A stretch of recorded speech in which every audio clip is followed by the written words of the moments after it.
മധുരയ്ക്ക് പോയപ്പോൾ എന്തൊക്കെ കഴിച്ചു നോക്കിയാലോ. അപ്പോൾ നമ്മൾ കോഫി ഉണ്ടാക്കി കൊണ്ടുപോയിട്ടുണ്ടായിരുന്നു, അതും പിന്നെ ബണ്ണുമാണ് കഴിച്ചത്.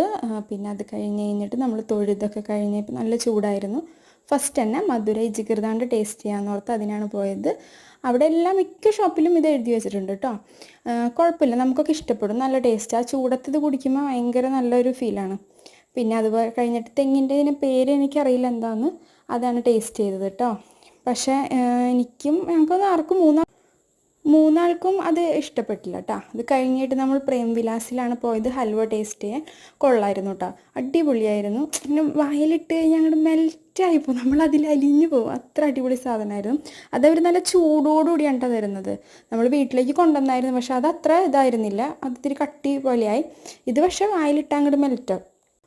ഒരു ഊണ മേടിച്ചോളൂ കേട്ടോ, അത് ഞങ്ങൾ മൂന്നാളും കൂടെ ഷെയർ ചെയ്ത് കഴിച്ചത്, കുഴപ്പമുണ്ടായില്ല. രാത്രി കഴിക്കാൻ വേണ്ടി ഒരു ഫ്രൈഡ് റൈസും പിന്നെ ഒരു ചിക്കൻ ബിരിയാണിയും ഒരു ബൺ പൊറോട്ട പിന്നെ ചിക്കൻ ഫ്രൈ ഒക്കെ ഉണ്ടായിരുന്നു. ബിരിയാണിയും ഫ്രൈഡ് റൈസൊക്കെ ഓക്കെ ആയിരുന്നു, പക്ഷെ ബൺ പൊറോട്ടയും ചിക്കൻ ഫ്രൈയും കൊള്ളൂലായിരുന്നു കേട്ടോ. അപ്പോൾ ഓക്കെ, ബൈ.